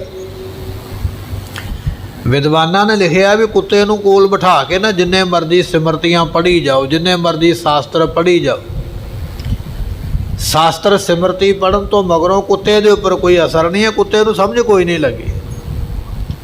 ਕਹਾਂ ਸਵਾਨ ਕੋ ਸਿਮਰਤ ਸੁਨਾਏ, ਕਹਾਂ ਸਾਖਤ ਪੈ ਹਰ ਗੁਣ ਗਾਏ। ਮਹਾਰਾਜ ਦਾ ਬਚਨ ਹੈ, ਕੁੱਤੇ ਅੱਗੇ ਧਾਰਮਿਕ ਗ੍ਰੰਥ ਸੁਣਾਉਣਾ ਤੇ ਸਾਖਤ ਬੰਦੇ ਦੇ ਅੱਗੇ ਪ੍ਰਮਾਤਮਾ ਦੇ ਗੁਣ ਗਾਉਣੇ ਦੋਨੇ ਹੀ ਬਰਾਬਰ ਨੇ। ਕੁੱਤੇ ਨੂੰ ਕੋਈ ਲੈਣਾ ਦੇਣਾ ਨਹੀਂ ਹੈ ਧਾਰਮਿਕ ਗ੍ਰੰਥ ਦੇ ਨਾਲ, ਉਹ ਅੱਗੋਂ ਭੌਂਕੇਗਾ, ਅੱਗੋਂ ਵੱਢਣ ਨੂੰ ਪਵੇਗਾ। ਮਨਮੁਖ ਬੰਦੇ ਦੇ ਅੱਗੇ ਰੱਬ ਦੇ ਗੁਣ ਗਾਓ, ਉਹ ਗੁਣ ਨਹੀਂ ਗਾਏਗਾ, ਸਗੋਂ ਉਹਨਾਂ ਗੁਣਾਂ ਵਿੱਚ ਔਗਣ ਲੱਭੇਗਾ, ਕੋਈ ਨਾ ਕੋਈ ਤਰਕੀ ਲੱਭੇਗਾ, ਕੋਈ ਨਾ ਕੋਈ ਹੁਜਤ ਹੀ ਕਰੇਗਾ। ਗੁਣ ਨਹੀਂ ਧਾਰਨ ਕਰੇਗਾ, ਸਗੋਂ ਮਖੌਲ ਕਰੇਗਾ, ਹਾਸੀ ਕਰੇਗਾ। ਮਹਾਰਾਜ ਕਹਿਣ ਲੱਗੇ ਜਿਹੜੇ ਪਾਮਰ ਨੇ, ਲੋਕ ਨੀਚ ਨੇ, ਦੁਸ਼ਟ ਨੇ, ਮਾੜਿਆਂ ਭਾਗਾਂ ਵਾਲੇ, ਉਹ ਮਹਾਰਾਜ ਤੁਹਾਡੀ ਸ਼ਰਨ ਵਿੱਚ ਨਹੀਂ ਆਉਂਦੇ ਹਨ। ਨਹੀਂ ਪੰਥ ਕੀ ਮਹਿਮਾ ਮਾਨੇ। ਮਹਾਰਾਜ ਉਹ ਤੁਹਾਡੇ ਪੰਥ ਦੀ ਮਹਿਮਾ ਨੂੰ ਜਾਣਦੇ ਹੀ ਨਹੀਂ, ਸਮਝਦੇ ਹੀ ਨਹੀਂ। ਆਪ ਜੀ ਦਾ ਇਹ ਜੋ ਪੰਥ ਹੈ ਨਾ, ਇਹਦੀ ਮਹਿਮਾ ਨੂੰ ਉਹ ਮੰਨ ਨਹੀਂ ਸਕਦੇ, ਜਾਣ ਨਹੀਂ ਸਕਦੇ ਹਨ। ਜਨਮ ਮਰਨ ਮੈਂ ਸੇ ਅਣਜਾਣੈ। ਉਹ ਜਿਹੜੇ ਮਨਮੁਖ ਨੇ ਜੰਮਣ ਤੇ ਮਰਨ ਵਿੱਚ ਪੈਂਦੇ, ਕਿਉਂਕਿ ਅਣਜਾਣ ਨੇ, ਬੇਸਮਝ ਨੇ। ਉਹ ਬੇਸਮਝ ਲੋਕ ਜੰਮਣ ਦੇ ਗੇੜੇ ਵਿੱਚ, ਮਰਨ ਦੇ ਗੇੜੇ ਵਿੱਚ ਪੈਂਦੇ ਹਨ। ਧੰਨ ਗੁਰੂ ਧੰਨ ਪੰਥ ਤੁਮਾਰਾ। ਪਰ ਮਹਾਰਾਜ ਆਪ ਜੀ ਧੰਨ ਹੋ ਤੇ ਤੁਹਾਡਾ ਪੰਥ ਵੀ ਧੰਨ ਹੈ। ਉੱਲੂ ਜਿੰਨੀਆਂ ਮਰਜ਼ੀ ਗਾਲਾਂ ਸੂਰਜ ਨੂੰ ਦੇਈ ਜਾਵੇ, ਪਰ ਉੱਲੂ ਦੇ ਮਾੜਾ ਕਹਿਣ ਦੇ ਨਾਲ ਸੂਰਜ ਨੇ ਛਿਪ ਨਹੀਂ ਜਾਣਾ, ਸੂਰਜ ਨੇ ਮੁੱਕ ਨਹੀਂ ਜਾਣਾ। ਜਿਹੜੇ ਉੱਲੂਆਂ ਦੇ ਵਾਂਗ ਨੇ, ਉਹ ਜਿੰਨਾ ਮਰਜ਼ੀ ਪੰਥ ਨੂੰ ਮਾੜਾ ਕਹੀ ਜਾਣ, ਧਰਮ ਨੂੰ ਮਾੜਾ ਕਹੀ ਜਾਣ, ਗੁਰੂ ਨੂੰ ਮਾੜਾ ਕਹੀ ਜਾਣ, ਉਹਨਾਂ ਦੇ ਕਹਿਣ ਦੇ ਨਾਲ ਨਾ ਧਰਮ ਮਾੜਾ ਹੋ ਜਾਣਾ, ਨਾ ਗੁਰੂ ਮਾੜਾ ਹੋ ਜਾਣਾ। ਸਤਿਗੁਰੂ ਪਾਤਸ਼ਾਹ ਮਹਾਰਾਜ ਜੀ ਤੁਹਾਡਾ ਪੰਥ ਵੀ ਧੰਨ ਤੇ ਤੁਸੀਂ ਵੀ ਧੰਨ ਹੋ। ਸਾਰ ਨਿਕਾਰ ਜੋ ਅੰਗੀਕਾਰਾ। ਸਤਿਗੁਰੂ ਪਾਤਸ਼ਾਹ ਜੀ ਵੇਦਾਂ ਦਾ, ਸ਼ਾਸਤਰਾਂ ਦਾ, ਪੁਰਾਣ ਦਾ, ਕੁਰਾਨ ਦਾ, ਜਿੰਨੇ ਵੀ ਧਾਰਮਿਕ ਗ੍ਰੰਥ ਨੇ, ਤੁਸੀਂ ਉਸ ਦਾ ਨਿਚੋੜ ਕੱਢ ਕੇ ਗੁਰਬਾਣੀ ਵਿੱਚ ਲਿਖਿਆ। ਗ੍ਰੰਥ ਬੜੇ ਨੇ, 4 ਹੀ ਮੁਸਲਮਾਨਾਂ ਦੇ ਧਾਰਮਿਕ ਗ੍ਰੰਥ ਨੇ ਤੇ 4 ਹੀ ਹਿੰਦੂਆਂ ਦੇ ਧਾਰਮਿਕ ਗ੍ਰੰਥ ਨੇ, ਜਿਹਨੂੰ ਵੇਦ ਕਿਹਾ ਜਾਂਦਾ। 27 ਸਿਮਰਤੀਆਂ, 18 ਪੁਰਾਣ, 6 ਸ਼ਾਸਤਰ, ਕਿੰਨੇ ਗ੍ਰੰਥ ਹੋ ਗਏ। ਮੁਸਲਮਾਨਾਂ ਦੇ ਵੀ ਕਈ ਗ੍ਰੰਥ ਨੇ ਧਾਰਮਿਕ, ਹੋਰ ਵੀ ਕਈ ਮਤਾਂ ਦੇ। ਉਹਨਾਂ ਸਾਰੇ ਗ੍ਰੰਥਾਂ ਦਾ ਨਿਚੋੜ ਕੱਢ ਕੇ ਜਿਹੜਾ ਭਾਵ ਬਣਦਾ, ਮਤਲਬ ਬਣਦਾ, ਮਹਾਰਾਜ ਉਹ ਤੁਸੀਂ ਗੁਰਬਾਣੀ ਵਿੱਚ ਲਿਖਿਆ, ਸੌਖਾ ਸਮਝਣ ਵਾਸਤੇ, ਸਿੱਧਾ ਸਮਝਣ ਵਾਸਤੇ। ਉਹਨਾਂ ਗ੍ਰੰਥਾਂ ਨੂੰ ਪੜ੍ਹਨ ਦੀਆਂ ਬੜੀਆਂ ਬੜੀਆਂ ਬੰਦਸ਼ਾਂ ਨੇ। ਆਹ ਜਾਤੀ ਵਾਲਾ ਪੜ੍ਹ ਸਕਦਾ, ਆਹ ਜਾਤੀ ਵਾਲਾ ਨਹੀਂ ਪੜ੍ਹ ਸਕਦਾ। ਇਸ ਗ੍ਰੰਥ ਨੂੰ ਇਸ ਵੇਲੇ ਪੜ੍ਹਿਆ ਜਾ ਸਕਦਾ, ਇਸ ਗ੍ਰੰਥ ਨੂੰ ਇਸ ਵੇਲੇ ਪੜ੍ਹਿਆ ਜਾ ਸਕਦਾ। ਇਸ ਤਰ੍ਹਾਂ ਦਾ ਕੱਪੜਾ ਹੋਵੇ, ਆਹ ਬੰਦਾ ਸੁਣ ਸਕਦਾ, ਗੁਰੂ ਗ੍ਰੰਥ ਸਾਹਿਬ ਦੀ ਬਾਣੀ ਪੜ੍ਹਨ ਵਾਸਤੇ ਕੋਈ ਬੰਦਿਸ਼ ਨਹੀਂ ਹੈ, ਨਾ ਜਾਤੀ ਦੀ ਨਾ ਸਮੇਂ ਦੀ। ਗੁਰਬਾਣੀ ਭਾਵੇਂ ਰਾਤ ਨੂੰ ਪੜ੍ਹ ਤੇ ਭਾਵੇਂ ਦਿਨੇ ਪੜ੍ਹ ਲਾ, ਬੰਦਿਸ਼ ਕੋਈ ਨਹੀਂ, ਰੁਕਾਵਟ ਨਹੀਂ ਹੈ। ਬੱਚਾ ਪੜ੍ਹ ਲਵੇ, ਬਜ਼ੁਰਗ ਪੜ੍ਹ ਲਵੇ, ਅਮੀਰ ਪੜ੍ਹ ਲਵੇ, ਗਰੀਬ ਪੜ੍ਹ ਲਵੇ, ਕਿਸੇ ਵੀ ਜਾਤ ਦਾ ਪੜ੍ਹ ਲਵੇ, ਗੁਰਬਾਣੀ ਪੜ੍ਹਨ ਦੀ ਮਨਾਹੀ ਨਹੀਂ ਹੈ। ਪਰ ਗੁਰੂ ਗ੍ਰੰਥ ਸਾਹਿਬ ਦੀ ਬਾਣੀ ਤੋਂ ਬਿਨਾਂ ਹੋਰ ਕੋਈ ਗ੍ਰੰਥ ਪੜ੍ਹ ਕੇ ਵਿਖਾਓ, ਨਹੀਂ ਪੜ੍ਹਨ ਦਿੱਤਾ ਜਾਏਗਾ। ਮਹਾਰਾਜ ਇਹ ਗੁਰਬਾਣੀ ਤੁਸੀਂ ਨਿਚੋੜ ਉਹਨਾਂ ਗ੍ਰੰਥਾਂ ਦਾ ਕੱਢ ਕੇ ਗੁਰਬਾਣੀ ਵਿੱਚ ਦਰਸਾਇਆ, ਸੌਖਾ ਮਾਰਗ ਦੱਸਿਆ, ਜਿਹੜਾ ਪੜ੍ਹੇਗਾ ਉਹਦਾ ਭਲਾ ਹੋ ਜਾਂਦਾ ਹੈ। ਭੇ ਸ਼੍ਰੀ ਨਾਨਕ ਆਦਿ ਗੁਰੂ ਦਸ। ਗੁਰੂ ਨਾਨਕ ਦੇ ਪਾਤਸ਼ਾਹ ਪਹਿਲੇ ਗੁਰੂ ਨੇ, ਗੁਰੂ ਅੰਗਦ ਦੇ ਮਹਾਰਾਜ ਜੀ, ਧੰਨ ਗੁਰੂ ਅਮਰਦਾਸ ਪਾਤਸ਼ਾਹ, ਧੰਨ ਗੁਰੂ ਰਾਮਦਾਸ ਮਹਾਰਾਜ ਸਾਹਿਬ ਜੀ, ਧੰਨ ਗੁਰੂ ਅਰਜਨ ਦੇਵ ਪਾਤਸ਼ਾਹ, ਗੁਰੂ ਹਰਗੋਬਿੰਦ ਮਹਾਰਾਜ ਸਾਹਿਬ ਜੀ, ਤੇ ਧੰਨ ਗੁਰੂ ਹਰਿ ਰਾਏ ਮਹਾਰਾਜ, ਗੁਰੂ ਹਰਕ੍ਰਿਸ਼ਨ ਪਾਤਸ਼ਾਹ ਜੀ, ਧੰਨ ਗੁਰੂ ਤੇਗ ਬਹਾਦਰ ਮਹਾਰਾਜ ਅਤੇ ਧੰਨ ਧੰਨ ਗੁਰੂ ਗੋਬਿੰਦ ਸਿੰਘ ਮਹਾਰਾਜ ਪਾਤਸ਼ਾਹ ਜੀ। ਐਸੇ 10 ਗੁਰੂ ਹੋਏ ਹਨ। ਜੋਗ ਭੋਗ ਕੋ ਲਿਓ ਜਿਨੋ ਰਸ। ਜਿਨ੍ਹਾਂ ਨੇ ਜੋਗ ਵੀ ਮਾਣਿਆ ਤੇ ਭੋਗ ਨੂੰ ਵੀ ਮਾਣਿਆ, ਪਦਾਰਥਾਂ ਦੇ ਵਿੱਚ ਵੀ ਰਹਿ ਤੇ ਪਦਾਰਥਾਂ ਤੋਂ ਨਿਰਲੇਪ ਵੀ ਰਹਿ, ਪਦਾਰਥਾਂ ਦੇ ਨਾਲ ਮੋਹ ਨਹੀਂ ਕੀਤਾ।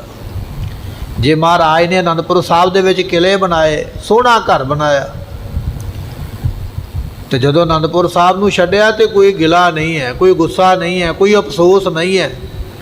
ਇਤਿਹਾਸ ਵਿੱਚ ਇਹ ਬਚਨ ਆਉਂਦਾ ਵੀ ਮਹਾਰਾਜ ਨੇ ਅੱਧੀ ਰਾਤ ਨੂੰ ਘਰ ਛੱਡਿਆ, ਮੀਂਹ ਪੈਂਦਾ, ਪਰ ਇਤਿਹਾਸ ਵਿੱਚ ਇਹ ਬਚਨ ਨਹੀਂ ਆਇਆ ਵੀ ਉੱਥੇ ਮਹਾਰਾਜ ਨੇ ਅਫਸੋਸ ਕੀਤਾ ਹੋਵੇ, ਜਾਂ ਮਹਾਰਾਜ ਰੋਣ ਲੱਗ ਪਏ ਹੋਣ, ਜਾਂ ਆਖਿਆ ਵੀ ਬੜਾ ਮਾੜਾ ਘਰ ਛੱਡਣਾ ਬੜਾ ਔਖਾ। ਨਹੀਂ, ਸੁੱਖ ਲਏ ਨੇ ਪਦਾਰਥਾਂ ਦੇ, ਕਿਲੇ ਬਣਾਏ ਨੇ, ਫੌਜਾਂ ਰੱਖੀਆਂ, ਪਰ ਜਦੋਂ ਛੱਡਣ ਦਾ ਸਮਾਂ ਆਇਆ ਨਾ ਤੇ ਝੱਟ ਹੀ ਛੱਡ ਕੇ ਤੁਰ ਪਿਆ, ਅਫਸੋਸ ਵੀ ਨਹੀਂ ਕੀਤਾ, ਕਿਉਂਕਿ ਪਦਾਰਥ ਵਿੱਚ ਰਹਿੰਦਿਆਂ ਹੋਇਆਂ ਨਿਰਲੇਪ ਨੇ। ਤੇ ਗੁਰਮੁਖੋ ਜੇ ਚਮਕੌਰ ਦੀ ਗੜੀ ਦੀ ਗੱਲ ਕਰੀਏ, ਪੁੱਤਰ ਕੋਲ ਨੇ, ਸਾਹਮਣੇ ਪੁੱਤਰਾਂ ਦੀਆਂ ਸ਼ਹੀਦੀਆਂ ਹੋਈਆਂ, ਤੇ ਪੁੱਤਰਾਂ ਦੀ ਸ਼ਹੀਦੀ ਤੇ ਜਕਾਰਾ ਛੱਡਿਆ ਜਾ ਰਿਹਾ, ਅਫਸੋਸ ਕੋਈ ਨਹੀਂ ਹੈ। ਤੇ ਪੁੱਤਰਾਂ ਦੇ ਸਰੀਰ ਜੰਗ ਮੈਦਾਨ ਦੇ ਵਿੱਚ ਸ਼ਹੀਦ ਹੋਏ ਪਏ ਨੇ, ਉਹਨਾਂ ਸਰੀਰਾਂ ਦੇ ਕੋਲ ਦੀ ਚੁੱਪ ਕਰਕੇ ਲੰਘੇ, ਕੋਈ ਅਫਸੋਸ ਨਹੀਂ ਹੈ, ਕੋਈ ਦੁੱਖ ਨਹੀਂ ਹੈ। ਐਸੇ ਗੁਰੂ ਸਾਹਿਬਾਨ ਹੋਏ ਨੇ, ਪਰਿਵਾਰ ਵਿੱਚ ਰਹਿ, ਪਦਾਰਥਾਂ ਵਿੱਚ ਰਹਿ, ਪਰ ਨਿਰਲੇਪ ਰਹਿ। ਧੰਨ ਗੁਰੂ ਨਾਨਕ ਦੇ ਪਾਤਸ਼ਾਹ ਦੇ 2 ਸੁਪੁੱਤਰ ਸਨ। ਅੱਜ ਆਪਾਂ ਸਾਰੀ ਦੁਨੀਆ ਜਿੰਨੇ ਵੀ ਲੋਕ ਨੇ ਨਾ, ਬੱਚਿਆਂ ਵਾਸਤੇ ਜਿਉਂਦੇ, ਪੈਸੇ ਥੋੜ੍ਹੇ, ਮਾਇਆ ਥੋੜ੍ਹੀ ਹੋਵੇ, ਚਲੋ ਬੱਚੇ ਵਾਸਤੇ ਲੈ ਲਓ, ਕੋਈ ਚੀਜ਼ ਲੈਣੀ ਹੈ, ਮੇਰਾ ਤੇ ਸਰਦਾ ਪਿਆ। ਆਮ ਹੀ ਦੁਨੀਆ ਕਹਿ ਦਿੰਦੀ ਨੇ ਕੱਪੜਾ ਲੈਣਾ, ਚਲੋ ਬੱਚੇ ਵਾਸਤੇ ਲੈ ਲਓ, ਮੇਰਾ ਸਰਦਾ। ਜੁੱਤੀ ਲੈਣੀ ਹੈ, ਕੋਈ ਖਾਣ ਵਾਲੀ ਚੀਜ਼ ਲੈਣੀ ਹੈ। ਦੁਨੀਆ ਬੱਚਿਆਂ ਵਾਸਤੇ ਜਿਉਂਦੀ, ਬੱਚਿਆਂ ਵਾਸਤੇ ਕਰਦੀ, ਬੱਚਿਆਂ ਵਾਸਤੇ ਜੋੜਦੀ ਹੈ ਸਾਰਾ ਕੁਝ। ਤੇ ਧੰਨ ਗੁਰੂ ਨਾਨਕ ਦੇਵ ਪਾਤਸ਼ਾਹ ਮਹਾਰਾਜ ਜਦੋਂ ਗੁਰਤਾ ਗੱਦੀ ਦੇਣ ਲੱਗੇ, ਬੱਚਿਆਂ ਦੇ ਮੋਹ ਵੱਲ ਨਹੀਂ ਪਏ। ਜਿਹਨੇ ਬਚਨ ਮੰਨਿਆ, ਸੇਵਾਦਾਰ ਨੂੰ ਸਭ ਕੁਝ ਦਿੱਤਾ। ਪਦਾਰਥਾਂ ਵਿੱਚ ਰਹਿੰਦੇ ਜ਼ਰੂਰ ਨੇ, ਪਰਿਵਾਰ ਹੈ ਆ ਕੋਲ, ਪਤਨੀ ਵੀ ਕੋਲ ਹੈ, ਬੱਚੇ ਵੀ ਕੋਲ ਨੇ, ਘਰ ਵੀ ਕੋਲ ਹੈ, ਪਦਾਰਥ ਵਿੱਚ ਰਹਿੰਦਿਆਂ ਹੋਇਆਂ ਨਿਰਲੇਪ ਨੇ। ਜਦੋਂ ਦੇਣ ਲੱਗੇ ਸੇਵਕ ਨੂੰ ਦਿੱਤਾ, ਪਰ ਅਫਸੋਸ ਕਿਸੇ ਗੱਲ ਦਾ ਨਹੀਂ। ਗੁਰੂ ਅੰਗਦ ਦੇਵ ਪਾਤਸ਼ਾਹ ਨੇ ਵੀ ਇਸੇ ਤਰ੍ਹਾਂ ਕੀਤਾ, ਗੁਰੂ ਅਮਰਦਾਸ ਮਹਾਰਾਜ ਨੇ ਵੀ ਇਸੇ ਤਰ੍ਹਾਂ ਕੀਤਾ। ਪਦਾਰਥ ਜਿਹੜੇ ਨੇ ਉਹਨਾਂ ਨੂੰ ਮਾਣਿਆ ਵੀ ਹੈ, ਛੱਡਣ ਲੱਗਿਆ ਛੱਡਿਆ ਵੀ ਹੈ, ਨਾ ਉਹਦੇ ਨਾਲ ਲਗਾਵ ਰੱਖਿਆ, ਨਾ ਮੋਹ ਰੱਖਿਆ, ਤੇ ਨਾ ਹੀ ਕਿਸੇ ਤਰ੍ਹਾਂ ਦਾ ਇਹ ਗਿਲਾ ਰੱਖਿਆ ਵੀ ਮੈਂ ਛੱਡਣ ਕਿਉਂ ਲੱਗਾ। ਐਸੇ ਗੁਰੂ ਸਾਹਿਬਾਨ ਨੇ ਜਿਹੜੇ ਪਰਿਵਾਰ ਵਿੱਚ ਰਹਿੰਦਿਆਂ ਹੋਇਆਂ ਨਿਰਲੇਪ ਹਨ।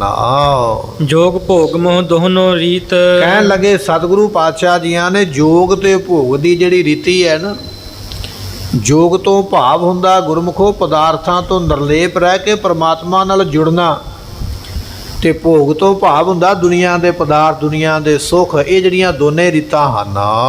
ਦਈ ਪੰਥ ਕੋ ਨਿਰਮਲ ਚੀਤ। ਸਤਿਗੁਰੂ ਪਾਤਸ਼ਾਹ ਜੀਆਂ ਨੇ ਆਪਣੇ ਖਾਲਸੇ ਪੰਥ ਨੂੰ ਦਿੱਤੀਆਂ। ਮਹਾਰਾਜ ਦਾ ਪੰਥ ਵੀ ਉਸੇ ਤਰ੍ਹਾਂ ਦਾ ਹੀ ਹੈ। ਮਹਾਰਾਜ ਵਰਗੇ ਗੁਣ, ਕਿਉਂਕਿ ਪਿਤਾ ਵਰਗਾ ਹੀ ਪੁੱਤਰ ਹੁੰਦਾ, ਪਿਤਾ ਦੇ ਗੁਣ ਸੁਭਾਵਿਕ ਹੀ ਪੁੱਤਰ ਵਿੱਚ ਹੁੰਦੇ ਨੇ। ਤੇ ਇਹ ਪੁੱਤਰ ਹੈ ਨਾ ਖਾਲਸਾ ਧੰਨ ਗੁਰੂ ਗੋਬਿੰਦ ਸਿੰਘ ਮਹਾਰਾਜ ਜੀਆਂ ਦਾ, ਤੇ ਪੁੱਤਰ ਵਿੱਚ ਵੀ ਗੁਣ ਤੇ ਪਿਤਾ ਵਾਲੇ ਹੀ ਹੋਣਗੇ ਨਾ। ਖਾਲਸਾ ਵੀ ਪਦਾਰਥ ਵਿੱਚ ਰਹਿੰਦਾ ਪਰ ਨਿਰਲੇਪ ਰਹਿੰਦਾ। ਗੁਰੂ ਖਾਲਸੇ ਨੇ ਦਿੱਲੀ ਜਿੱਤ ਲਈ, ਦਿੱਲੀ ਜਿੱਤ ਕੇ ਤਖਤ ਸਜਾਇਆ ਤੇ 5 ਸਿੰਘ ਬੈਠੇ ਤਖਤ ਦੇ ਉੱਪਰ ਰਾਜ ਚਲਾਉਣ ਵਾਸਤੇ। ਤੇ ਉੱਥੇ ਇੱਕ ਬੇਗਮ ਆਈ, ਉਹਨੇ ਆ ਕੇ ਤਰਲਾ ਕੀਤਾ, ਕਹਿਣ ਲੱਗੇ ਜੀ ਰਾਜ ਭਾਗ ਸਾਡਾ ਸੀ, ਅਸੀਂ ਸਾਂਭ ਨਹੀਂ ਸਕੇ, ਪਰ ਖਾਲਸਾ ਜੀ ਤੁਸੀਂ ਬੜੇ ਵੱਡੇ ਦਾਨੀ ਹੋ, ਕਿਰਪਾ ਕਰੋ ਮੇਰੀ ਝੋਲੀ ਵਿੱਚ ਖੈਰ ਪਾ ਦਿਓ ਦਿੱਲੀ ਦੇ ਰਾਜ ਦੀ। ਗੁਰਮੁਖੋ ਇੱਕ ਮਰਲਾ ਨਹੀਂ ਕਿਸੇ ਨੂੰ ਛੱਡਿਆ ਜਾਂਦਾ, ਇੱਕ ਮਰਲਾ ਵੀ ਕਿਸੇ ਨੂੰ ਛੱਡਿਆ ਨਹੀਂ ਜਾਂਦਾ ਆਪਣੀ ਜ਼ਮੀਨ ਦਾ। ਪਰ ਖਾਲਸੇ ਨੇ ਉਹ ਸਾਰਾ ਰਾਜ ਭਾਗ ਉਹ ਜਿਹੜੀ ਬੀਬੀ ਆਈ ਸੀ ਨਾ ਉਹਦੀ ਝੋਲੀ ਵਿੱਚ ਪਾਤਾ, ਕਹਿਣ ਲੱਗੇ ਲੈ ਲਾ ਦਿੱਲੀ ਦਾ ਰਾਜ, ਸਾਨੂੰ ਨਹੀਂ ਚਾਹੀਦਾ। ਪਰ ਅਸੀਂ ਗੁਰੂ ਘਰ ਆਪ ਬਣਾਵਾਂਗੇ, ਜਿੰਨੇ ਗੁਰੂ ਘਰ ਨੇ ਇਤਿਹਾਸਕ ਅਸੀਂ ਬਣਾਵਾਂਗੇ। ਗੁਰੂ ਘਰ ਖਾਲਸੇ ਨੇ ਬਣਾਏ ਦਿੱਲੀ ਛੱਡ ਕੇ, ਤੇ ਆਪ ਅੰਮ੍ਰਿਤਸਰ ਆ ਗਿਆ, ਕਹਿਣ ਲੱਗੇ ਚਲੋ ਦੀਵਾਲੀ ਮਨਾਈਏ। ਜੇ ਮਹਾਰਾਜ ਨਿਰਲੇਪ ਨੇ ਨਾ, ਪਦਾਰਥਾਂ ਦਾ ਮੋਹ ਨਹੀਂ ਕਰਦੇ, ਤਿਆਗਣ ਲੱਗਿਆਂ ਝੱਟ ਹੀ ਤਿਆਗ ਦਿੰਦੇ। ਮਹਾਰਾਜ ਦਾ ਪੁੱਤਰ ਹੈ ਖਾਲਸਾ, ਤੇ ਖਾਲਸਾ ਵੀ ਆਪਣੇ ਪਿਤਾ ਵਾਂਗ ਨਿਰਲੇਪ ਹੀ ਹੈ। ਜਦੋਂ ਮੌਜ ਕਰਦੇ ਤਖਤ ਤੇ ਬੈਠ ਜਾਂਦੇ, ਜਦੋਂ ਮੌਜ ਹੁੰਦੀ ਹੈ ਤਖਤ ਛੱਡ ਕੇ ਦਾਨ ਕਰਕੇ ਤੁਰ ਪੈਂਦੇ, ਵੀ ਲੈ ਜਾਓ ਰਾਜ, ਸਾਨੂੰ ਨਹੀਂ ਚਾਹੀਦਾ। ਮਹਾਰਾਜ ਤੁਹਾਡਾ ਖਾਲਸਾ ਪਦਾਰਥਾਂ ਵਿੱਚ ਰਹਿੰਦਾ ਹੋਇਆ ਨਿਰਲੇਪ ਹੈ, ਕਦੇ ਪਰਮਾਤਮਾ, ਕਦੇ ਤੁਹਾਡਾ ਪੰਥ ਪਦਾਰਥਾਂ ਵਿੱਚ ਕਦੇ ਡੁੱਬਦਾ ਨਹੀਂ, ਹਮੇਸ਼ਾ ਹੀ ਪਦਾਰਥਾਂ ਤੋਂ ਨਿਰਲੇਪ ਰਹਿੰਦਾ ਹੈ। ਸਤਨਾਮ ਕੋ ਸਿਮਰਨ ਕਰਨੋ। ਸਤਿਗੁਰੂ ਪਾਤਸ਼ਾਹ ਜੀ ਤੁਹਾਡਾ ਪੰਥ ਹਮੇਸ਼ਾ ਸੱਚੇ ਨਾਮ ਦਾ ਸਿਮਰਨ ਕਰਦਾ। ਸੱਚਾ ਨਾਮ ਕੀ ਹੈ? ਆਦ ਸੱਚ, ਜੁਗਾਦ ਸੱਚ, ਹੈ ਵੀ ਸੱਚ, ਨਾਨਕ ਇਹ ਹੈ ਸੱਚਾ ਨਾਮ। ਸੱਚੇ ਨਾਮ ਦਾ ਸਿਮਰਨ ਗੁਰੂ ਖਾਲਸੇ ਨੇ ਹਮੇਸ਼ਾ ਕੀਤਾ ਹੈ। ਇਹੀ ਜੋਗ ਇੱਕ ਲਿਵ ਕੋ ਵਰਨੋ। ਕਹਿਣ ਲੱਗੇ ਵੀ ਇਹੀ ਜੋਗੀਆਂ ਦੀ ਇੱਕ ਜੋਗੀ ਹੁੰਦਾ, ਜੁੜਨ ਵਾਲੇ ਦਾ ਵੀ ਇੱਕ ਥਾਂ ਤੇ ਧਿਆਨ ਜੋੜਨਾ। ਗੁਰੂ ਖਾਲਸੇ ਨੇ ਧਿਆਨ ਜੋੜਿਆ ਕੇਵਲ ਸਿਮਰਨ ਦੇ ਵਿੱਚ, ਕੇਵਲ ਨਾਮ ਦੇ ਵਿੱਚ ਇੱਕ ਲਿਵ ਜੋੜਦੇ, ਧਿਆਨ ਜੋੜਦੇ ਨੇ, ਐਸੀ ਬਖਸ਼ਿਸ਼ ਪ੍ਰਾਪਤ ਕਰਦੇ ਹਨ। ਲਰਨ ਰਿਪਨ ਸੋ ਕਰਬੋ ਰਾਜ। ਸਤਿਗੁਰੂ ਪਾਤਸ਼ਾਹ ਕਹਿਣ ਲੱਗੇ ਲਰਨ ਰਿਪਨ ਸੋ, ਹਮੇਸ਼ਾ ਦੁਸ਼ਮਣ ਦੇ ਨਾਲ ਜੰਗ ਵਾਸਤੇ ਖਾਲਸਾ ਤਿਆਰ ਹੈ। ਇਹੋ ਜਿਹੀਆਂ ਜੰਗਾਂ ਜਿੱਤੀਆਂ ਜਿਹੜੀਆਂ ਜਿੱਤਾਂ ਕੋਈ ਜਿੱਤ ਹੀ ਨਹੀਂ ਸਕਿਆ। ਗੁਰਮੁਖੋ ਅਫਗਾਨ ਦੇ ਅਫਗਾਨੀ ਜਿਹੜੇ ਹਿੰਦੁਸਤਾਨ ਲੁੱਟਣ ਆਏ, ਇਤਿਹਾਸ ਵਿੱਚ ਤੁਹਾਨੂੰ ਕਿਤੇ ਇਹ ਬਚਨ ਨਹੀਂ ਮਿਲੇਗਾ ਵੀ ਹਿੰਦੁਸਤਾਨ ਦੇ ਲੋਕਾਂ ਨੇ ਕਦੇ ਅਫਗਾਨ ਜਿੱਤਿਆ ਹੋਵੇ। ਅਫਗਾਨੀਆਂ ਨੇ ਹਿੰਦੁਸਤਾਨ ਜਿੱਤਿਆ, ਕਈ ਵਾਰੀ ਜਿੱਤਿਆ ਵੀ ਹੈ, ਲੁੱਟਿਆ ਵੀ ਹੈ, ਵੇਚਿਆ ਵੀ ਹੈ, ਮਾਰਿਆ ਵੀ ਹੈ, ਕਤਲ ਵੀ ਕੀਤਾ। ਪਰ ਹਿੰਦੁਸਤਾਨ ਦੇ ਵਿੱਚ ਇਹੋ ਜਿਹਾ ਕੋਈ ਰਾਜਾ ਨਹੀਂ ਹੋਇਆ, ਭਾਵੇਂ ਉਹ ਰਾਜਪੂਤ ਹੋਣ ਤੇ ਭਾਵੇਂ ਉਹ ਮਰਾਠੇ ਹੋਣ ਤੇ ਭਾਵੇਂ ਕੋਈ ਮਾਰਸ਼ਲ ਕੌਮ ਹੋਵੇ, ਕੋਈ ਵੀ ਰਾਜਾ, ਕੋਈ ਵੀ ਫੌਜ ਅਫਗਾਨ ਨੂੰ ਜਿੱਤ ਨਹੀਂ ਸਕੀ ਹੈ। ਸਭ ਨੂੰ ਮੂੰਹ ਦੀਆਂ ਖਾਣੀਆਂ ਪੈਂਦੀਆਂ, ਪਰ ਅਫਗਾਨੀਆਂ ਨੇ ਹਿੰਦੁਸਤਾਨ ਕਈ ਵਾਰੀ ਜਿੱਤਿਆ। ਜੇ ਦੁਨੀਆ ਵਿੱਚ ਕਿਸੇ ਨੇ ਜਿੱਤਿਆ, ਅਫਗਾਨ ਨੂੰ ਜਿੱਤਿਆ, ਤੇ ਉਹ ਗੁਰੂ ਖਾਲਸੇ ਨੇ ਜਿੱਤਿਆ। ਇੱਕ ਵਾਰੀ ਆਖੀਏ ਸਤਨਾਮ। ਹਰੀ ਸਿੰਘ ਨਲੂਏ ਵਰਗਿਆਂ ਨੇ, ਅਕਾਲੀ ਫੂਲਾ ਸਿੰਘ ਵਰਗਿਆਂ ਨੇ, ਮਹਾਰਾਜਾ ਰਣਜੀਤ ਸਿੰਘ ਵਰਗਿਆਂ ਨੇ, ਸਰਦਾਰ ਚੜਤ ਸਿੰਘ ਵਰਗਿਆਂ ਨੇ, ਜੱਸਾ ਸਿੰਘ ਰਾਮਗੜੀਆ ਵਰਗਿਆਂ ਨੇ ਜਿੱਤਿਆ, ਤੇ ਖਾਲਸੇ ਨੇ ਜਿੱਤਿਆ। ਦਰਿਆ ਖੈਬਰ ਦੇ ਹਿੱਕ ਦੇ ਉੱਪਰ ਜਾ ਕੇ ਜਮਰੌਦ ਦਾ ਕਿਲਾ ਬਣਾਇਆ, ਤੇ ਸਦਾ ਵਾਸਤੇ ਪੱਕਾ ਹੀ ਨਾਕਾ ਲਾ ਦਿੱਤਾ, ਦਰਵਾਜ਼ਾ ਹੀ ਬੰਦ ਕਰ ਦਿੱਤਾ, ਇਹ ਅੱਜ ਤੋਂ ਬਾਅਦ ਲੁੱਟਣ ਨਹੀਂ ਆਉਣਗੇ। ਇਹੋ ਜਿਹੀ ਮਾਰ ਮਾਰੀ ਹੈ। ਖਾਲਸੇ ਦੇ ਰਾਜ ਤੋਂ ਬਾਅਦ ਵਿੱਚ ਕਦੇ ਅਫਗਾਨੀ ਹਿੰਦੁਸਤਾਨ ਨੂੰ ਲੁੱਟਣ ਨਹੀਂ ਆਏ। ਖਾਲਸੇ ਦੇ ਰਾਜ ਤੋਂ ਪਹਿਲਾਂ ਲੁੱਟਦੇ ਰਹੇ, ਪਰ ਜਦੋਂ ਖਾਲਸੇ ਨੇ ਰਾਜ ਕੀਤਾ ਅਫਗਾਨ ਤੇ, ਕੱਲਾ ਰਾਜ ਨਹੀਂ ਕੀਤਾ, ਇੰਨਾ ਭੈ ਉਹਨਾਂ ਦੇ ਮਨ ਵਿੱਚ ਪੈ ਗਿਆ ਕਿ ਸਰਦਾਰ ਹਰੀ ਸਿੰਘ ਨਲੂਆ ਕਿਤੇ ਮਾਰ ਨਾ ਦੇਵੇ। ਸਲਵਾਰਾਂ ਪਾ ਕੇ, ਬੁਰਕੇ ਪਾ ਕੇ ਤੇ ਲੁਕ ਜਾਂਦੇ। ਸਰਦਾਰ ਇਹ ਜਾਣੇ ਵੀ ਇਹ ਔਰਤ ਹੈ, ਸਾਡੇ ਤੇ ਵਾਰ ਨਾ ਕਰੇ। ਆ ਪਠਾਨੀ ਸਲਵਾਰਾਂ ਪਾਈ ਫਿਰਦੇ ਨੇ, ਸਾਡੇ ਵੀ ਨੌਜਵਾਨ ਪਾ ਲੈਂਦੇ। ਇਹ ਸਲਵਾਰਾਂ ਕੋਈ ਬਹਾਦਰੀ ਨਾਲ ਨਹੀਂ ਪਾਈਆਂ, ਇਹ ਸਲਵਾਰਾਂ ਪਾਈਆਂ ਲੁਕਣ ਵਾਸਤੇ। ਪਠਾਨੀ ਸਲਵਾਰ ਪਾ ਕੇ ਉੱਤਰ ਦੀ ਬੁਰਕਾ ਪਾ ਲੈਣਾ, ਔਰਤਾਂ ਵਾਲਾ ਜਨਾਨੀ ਬਣ ਜਾਣਾ। ਸਰਦਾਰ ਨੂੰ ਇਹ ਨਾ ਪਤਾ ਲੱਗੇ ਵੀ ਮੈਂ ਮਰਦਾਂ ਤੇ ਕਿਤੇ ਮੇਰਾ ਕਤਲ ਨਾ ਹੋ ਜਾਵੇ। ਲੁਕਣ ਵਾਸਤੇ ਸਲਵਾਰਾਂ ਪਾਈਆਂ। ਤੇ ਭੈ ਨਾ, ਜੇ ਬੱਚਾ ਰੋਂਦਾ ਤੇ ਆਖਿਆ ਜਾਂਦਾ ਸੌਂ ਜਾ, ਨਹੀਂ ਤੇ ਨਲੂਆ ਆ ਜਾਏਗਾ। ਜਿਨ੍ਹਾਂ ਨੇ ਹਿੰਦੁਸਤਾਨ ਨੂੰ ਲੁੱਟਿਆ, ਇੱਕ ਵਾਰੀ ਨਹੀਂ ਕਈ ਵਾਰੀ ਲੁੱਟਿਆ। ਪਾਣੀਪਤ ਦਾ ਆਪਣੇ ਨੇੜੇ ਹੀ ਸਥਾਨ ਹੈ ਪਾਣੀਪਤ ਸ਼ਹਿਰ, ਇੱਥੇ ਬੜਾ ਵੱਡਾ ਜੰਗ ਹੋਇਆ। ਇਹ ਜੰਗ ਹੋਇਆ ਮਰਾਠੇ ਜਿਹੜੇ ਸਨ ਉਹਨਾਂ ਦੇ ਨਾਲ। 1.25 ਲੱਖ ਦੀ ਫੌਜ ਹੈ, 1.25 ਲੱਖ ਤੋਂ ਵੱਧ ਦੀ ਫੌਜ ਮਰਾਠਿਆਂ ਦੇ ਕੋਲ। ਤੇ ਅਫਗਾਨੀ ਜਿਹੜੇ ਨੇ 60-70 ਹਜ਼ਾਰ ਦੀ ਗਿਣਤੀ ਵਿੱਚ ਆਏ, ਕਹਿ ਲਈਏ ਵੀ ਅੱਧੇ ਹੀ ਸਨ। ਤੇ ਪੂਰੇ ਹਿੰਦੁਸਤਾਨ ਤੇ ਰਾਜ ਮਰਾਠਿਆਂ ਦਾ। ਇਹੋ ਜਿਹੀ ਮਾਰ ਉਹਨਾਂ ਅਫਗਾਨੀਆਂ ਨੇ ਮਾਰੀ ਹੈ, ਕਈ ਕਤਲ ਕੀਤੇ, ਕਈ ਮੈਦਾਨ ਛੱਡ ਕੇ ਭੱਜੇ। ਤੇ ਪਾਣੀਪਤ ਦੀ ਜੰਗ ਅਫਗਾਨੀਆਂ ਨੇ ਜਿੱਤੀ, ਡਬਲ ਫੌਜ ਵਾਲੇ ਹਾਰ ਗਏ। ਅੱਜ ਉਸ ਇਤਿਹਾਸ ਨੂੰ ਵਿਗਾੜ ਕੇ ਨਾ ਕਈ ਨਾਟਕ, ਕਈ ਫਿਲਮਾਂ ਬਣ ਜਾਂਦੀਆਂ ਤੇ ਆਪ ਦੀ ਵਡਿਆਈ ਦੱਸੀ ਜਾਂਦੀ, ਦੂਜੇ ਨੂੰ ਛੋਟਾ ਵਿਖਾਇਆ ਜਾਂਦਾ। ਨਾਟਕ ਬਣਾ ਕੇ, ਫਿਲਮ ਬਣਾ ਕੇ ਇਤਿਹਾਸ ਨਹੀਂ ਬਦਲਿਆ ਜਾਣਾ। ਜੋ ਲਿਖਿਆ ਗਿਆ ਗ੍ਰੰਥਾਂ ਵਿੱਚ ਉਹ ਸੱਚ ਹੀ ਰਹਿਣਾ। ਇੰਨੀ ਸਮਰੱਥਾ ਹੈ। ਕਿੱਥੇ ਅਫਗਾਨਿਸਤਾਨ ਹੈ, ਕਿੱਥੇ ਪਾਣੀਪਤ ਹੈ, ਉੱਥੋਂ ਆ ਕੇ ਆਪਣੇ ਤੋਂ ਡਬਲ ਫੌਜ ਨੂੰ ਜਿੱਤ ਕੇ ਗਰਕ ਕਰ ਦਿੱਤਾ। ਇਹੋ ਜਿਹਾ ਗਰਕ ਕੀਤਾ ਵੀ ਬਾਅਦ ਵਿੱਚ ਉਹਨਾਂ ਦਾ ਰਾਜ ਵਧਿਆ ਨਹੀਂ, ਮਰਾਠਿਆਂ ਦਾ ਰਾਜ ਘਟਿਆ ਹੈ। ਪਰ ਗੁਰੂ ਖਾਲਸੇ ਦੀ ਕਿੰਨੀ ਵੱਡੀ ਤਾਕਤ ਹੈ। ਪੰਜਾਬ ਤੋਂ ਉੱਠ ਗਏ ਤੇ ਅਫਗਾਨ ਨੂੰ ਚਲੇ ਗਏ ਵੀ ਆਓ ਸਾਡੇ ਨਾਲ ਮੱਥਾ ਲਾਓ। ਐਸੇ ਜੰਗ ਕੀਤੇ, ਐਸੇ ਕਿਲੇ ਬਣਾਏ। ਅੱਜ ਉਹ ਆਪਣੀ ਜਾਨ ਬਚਾਉਣ ਵਾਸਤੇ ਸਲਵਾਰਾਂ ਪਾ ਕੇ, ਬੁਰਕਾ ਪਾ ਕੇ ਲੁਕ ਜਾਂਦੇ, ਸਾਨੂੰ ਕੋਈ ਮਾਰੇ ਨਾ। ਉਸ ਤੋਂ ਬਾਅਦ ਵਿੱਚ ਉਹ ਸਲਵਾਰਾਂ ਦੀ ਪਿਰਤ ਜਿਹੜੀ ਹੈ ਨਾ ਸਦਾ ਵਾਸਤੇ ਅਫਗਾਨੀਆਂ ਵਿੱਚ ਪੈ ਗਈ। ਅੱਜ ਵੀ ਸਲਵਾਰਾਂ ਪਾਈ ਫਿਰਦੇ। ਉਹ ਸਲਵਾਰਾਂ ਹਰੀ ਸਿੰਘ ਨਲੂਏ ਨੇ ਪਵਾਈਆਂ। ਸਾਡੇ ਵੀ ਨੌਜਵਾਨ ਕਈ ਪਾਈ ਫਿਰਦੇ ਫੈਸ਼ਨ ਸਮਝ ਕੇ। ਪਰ ਇਹ ਗੁਲਾਮੀ ਦੀ, ਮੌਤ ਤੋਂ ਬਚਣ ਦੀ, ਡਰਨ ਦੀ ਇਹ ਨਿਸ਼ਾਨੀ ਹੈ। ਜਿਹੜੇ ਡਰੇ ਉਹਨਾਂ ਨੇ ਪਾਈਆਂ। ਐਸਾ ਖਾਲਸਾ ਹੈ। ਅਫਗਾਨੀਆਂ ਨੇ ਹਿੰਦੁਸਤਾਨ ਤੇ ਜਿੱਤਿਆ, ਪਰ ਹਿੰਦੁਸਤਾਨ ਵਾਲਿਆਂ ਨੇ ਅਫਗਾਨ ਨਹੀਂ ਜਿੱਤਿਆ। ਜੇ ਜਿੱਤਿਆ ਕੇਵਲ ਗੁਰੂ ਦੇ ਖਾਲਸੇ ਨੇ ਜਿੱਤਿਆ। ਇਹ ਤਾਕਤ ਮਹਾਰਾਜ ਨੇ ਬਖਸ਼ੀ ਹੈ। ਐਸਾ ਖਾਲਸਾ ਹੈ। ਲੜਨ ਰਿਪਣ ਸੋ ਜਦੋਂ ਕਿਤੇ ਜੰਗ ਦਾ ਸਮਾਂ ਪੈ ਜਾਂਦਾ, ਮੈਦਾਨ ਤੋਂ ਪਿੱਛੇ ਨਹੀਂ ਹਟਦੇ, ਕਿਉਂਕਿ ਪੰਜਾਬੀਆਂ ਦਾ ਖੂਨ ਬਾਦਸ਼ਾਹੀ ਖੂਨ ਹੈ। ਹਮ ਰਾਖਤ ਹੈ ਪਾਤਸ਼ਾਹੀ ਦਾਵਾ। ਇਹ ਪਾਤਸ਼ਾਹੀ ਦਾਵਾ ਹਰ ਵੇਲੇ ਰੱਖਦੇ, ਕਦੇ ਛੱਡਦੇ ਹੀ ਨਹੀਂ। ਇਹਨਾਂ ਦੇ ਖੂਨ ਵਿੱਚ ਬਾਦਸ਼ਾਹੀ ਹੈ। ਤੇ ਕਹਿਣ ਲੱਗੇ ਕਰਬੋ ਰਾਜ, ਰਾਜ ਭਾਗ ਕਰਨਾ ਇਹਨਾਂ ਦੇ ਖੂਨ ਵਿੱਚ ਹੈ। ਹਰ ਵੇਲੇ ਮੱਥਾ ਲਾਉਣ ਨੂੰ, ਮੋਰਚਾ ਲਾਉਣ ਨੂੰ ਹਰ ਵੇਲੇ ਤਿਆਰ ਰਹਿੰਦੇ ਹਨ। ਇਹੀ ਭੋਗ ਕੇ ਦੀਏ ਸਮਾਜ। ਇਹ ਮਹਾਰਾਜ ਨੇ ਸਾਨੂੰ ਸਮਰੱਥਾ ਬਖਸ਼ੀ ਹੈ। ਇਹ ਸਭ ਕੁਝ ਦਾਤਾਂ ਬਖਸ਼ੀਆਂ। ਰਾਜ ਵੀ ਦਿੱਤਾ ਤੇ ਰਾਜ ਉਹਨਾਂ ਕੋਲੋਂ ਖੋਇਆ ਜਿਨ੍ਹਾਂ ਨੇ ਹਿੰਦੁਸਤਾਨ ਨੂੰ ਲੁੱਟਿਆ। ਐਸੇ ਜਿਹੜੇ ਕੱਲੇ ਕੱਲੇ ਬੱਕਰਾ ਖਾ ਜਾਂਦੇ, ਜਿਨ੍ਹਾਂ ਦੇ ਕੱਦ 7-7 ਫੁੱਟ ਦੇ ਸਨ, ਜਿਨ੍ਹਾਂ ਦੇ ਸਰੀਰ ਬੜੇ ਬੜੇ ਵੱਡੇ, ਉਹਨਾਂ ਨੂੰ ਕੁੱਟ ਕੇ ਮਾਰ ਕੇ ਉਹਨਾਂ ਦਾ ਰਾਜ ਖੋਇਆ। ਇਸ ਤਰ੍ਹਾਂ ਰਾਜ ਵੀ ਕੀਤਾ। ਪਰ ਜਦੋਂ ਕਿਸੇ ਨੇ ਆ ਕੇ ਮੰਗਿਆ ਨਾ ਝੋਲੀ ਅੱਡ ਕੇ ਵੀ ਖੈਰ ਪਾ ਦਿਓ, ਤੇ ਉੱਥੇ ਰਾਜ ਉਹਦੀ ਝੋਲੀ ਵਿੱਚ ਪਾ ਵੀ ਦਿੱਤਾ। ਮਹਾਰਾਜ ਜਿਵੇਂ ਪਿਤਾ ਦੇ ਗੁਣ ਪੁੱਤਰ ਵਿੱਚ ਹੁੰਦੇ ਨੇ, ਧੰਨ ਗੁਰੂ ਗੋਬਿੰਦ ਸਿੰਘ ਮਹਾਰਾਜ ਜੀ ਤੁਹਾਡੇ ਗੁਣ, ਤੁਹਾਡੇ ਪੁੱਤਰ ਖਾਲਸਾ ਪੰਥ ਵਿੱਚ ਨੇ। ਜਿਵੇਂ ਤੁਸੀਂ ਅਨੰਦਪੁਰ ਨੂੰ ਛੱਡ ਕੇ ਤੁਰ ਪੈਂਦੇ ਹੋ, ਚਮਕੌਰ ਦੀ ਗੜੀ ਵਿੱਚ ਆਪਣੇ ਪੁੱਤਰਾਂ ਦੇ ਸਰੀਰ ਛੱਡ ਕੇ ਤੁਰ ਪੈਂਦੇ ਹੋ, ਇਸੇ ਤਰ੍ਹਾਂ ਤੁਹਾਡਾ ਖਾਲਸਾ ਵੀ ਸਮਾਂ ਪੈਣ 'ਤੇ ਪੁੱਤਰਾਂ ਦੀਆਂ ਕੁਰਬਾਨੀਆਂ ਵੀ ਕਰਦਾ ਹੈ। ਮੀਰ ਮੰਨੂ ਵਰਗਿਆਂ ਨੇ ਪੁੱਤਰਾਂ ਦੇ ਟੋਟੇ ਬੱਚਿਆਂ ਦੇ ਕਰਕੇ ਮਾਤਾਵਾਂ ਦੇ ਗਲ ਵਿੱਚ ਪਾ ਦਿੱਤੇ, ਤੇ ਉਹਨਾਂ ਨੇ ਗਲ ਵਿੱਚ ਟੋਟੇ ਪਵਾ ਕੇ ਆਪਣੇ ਬੱਚਿਆਂ ਦੇ ਤੇ ਆਖਿਆ ਕੀਤਿਆ ਦੁਖ ਭੂਖ ਸਦਮਾਰ, ਇਹ ਭੇਦਾਤ ਤੇਰੀ ਦਾਤਾਰ। ਪਰਮਾਤਮਾ ਇਹ ਵੀ ਤੇਰੀ ਦਾਤ ਹੀ ਹੈ ਜਿਹੜੀ ਤੂੰ ਬਖਸ਼ੀ ਹੈ।